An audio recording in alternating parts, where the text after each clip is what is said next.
Welcome back to my channel. This is the review for the weekend's great racing. Let's get into it, and I'm hoping we can find some horses to follow out of the meeting and some of the best performances and the value performances that I thought of the horses that did very well. Let's get into it. This is one of the best performances of the weekend, and it goes to Siege up in Sydney. Was held up and then had to go back to the inside to find a run. Was held up again, couldn't get it, and then got it.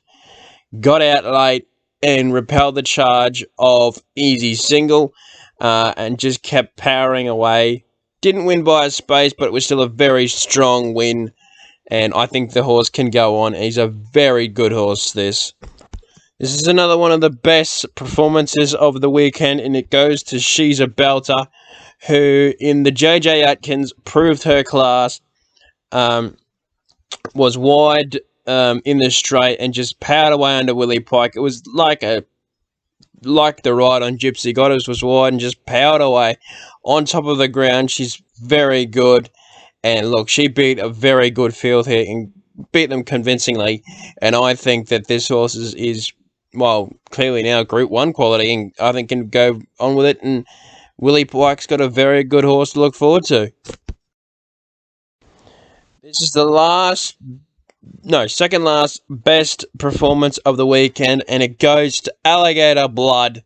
What a horse this is, from having kissing spine syndrome to then having a couple of runs where it was no change with the huge weights.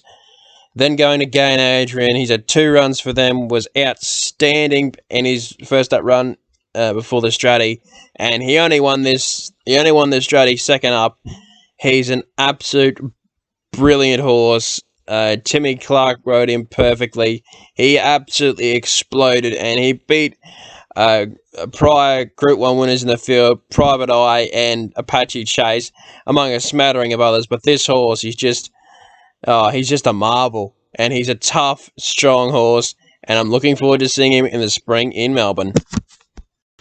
This is the last best performance of the weekend, and it goes to Ashford Street. Look, it was a favourite, but the market just absolutely knew, and I tipped it on top. This horse, as long as Melbourne gets wet tracks, and T.O. Nugent's aboard, which I don't think the owners are going to take him off, it was a very impressive win, bolted home by 2 lengths.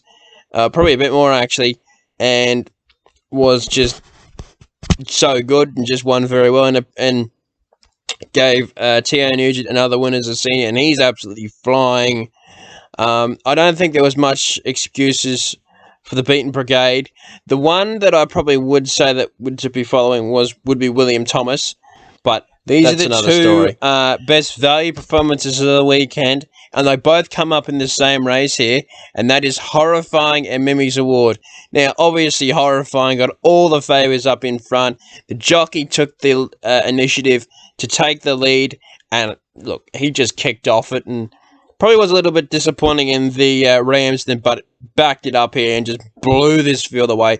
Mimi's Award was the only one chasing, and is the other value selection in the race. And to be beaten by that far is finally back to showing her best. And I really think that can go on with it now. And they're both value performance that I think you should be following. Now, this is the disappointing performance of the weekend. And he is a very good horse, Cadeau. But the owners need to realise, and the trainer needs to realise, he just doesn't run 1,600 metres. 1,400, 1,200, yes, but he does not run 1,600 metres, and that was evident by this run on Saturday. Was well beaten, but I think getting back to 1,400, Randwick, or getting back to 1,200 at Randwick, he's a Randwick specialist, he will run very well, but just not 1,600 metres. Can't run the distance. And the unlucky run of the weekend goes to Persan. Like a lot of horses at the meeting at Sandown, didn't handle the heavy track. As a matter of fact, a lot of horses in this race didn't handle the heavy track and were found wanting. I'm not saying he was, but... And he also pulled up with a veterinary issue, so I think, in hindsight, absolutely complete forgive this run, getting back on top of the ground, getting to 2,000, 2,400. He'll be showing his best, and he is the unlucky runner of the weekend.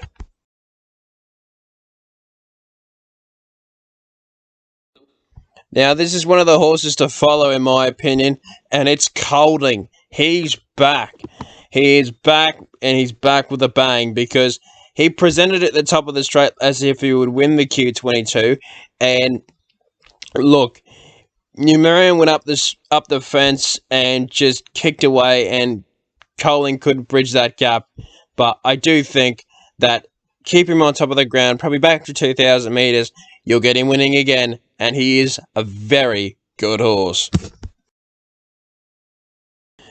This is the other horse to follow of the weekend, and of course the same thing happened. The winner policeman shot up the fence. Najmaty was wide and chasing and just couldn't bridge that gap. And in what turned out to be a lovely trial for the Tats Tiara in 2 weeks, I think that this horse, Najmaty, is absolutely flying. Dry ground, fresh, or reasonably fresh. This horse is just going to run really well and seems to have clicked for Tommy Barry. Just is racing ever so consistently and very well. Thank you for watching the review of Sandown Racing for the weekend and around the country.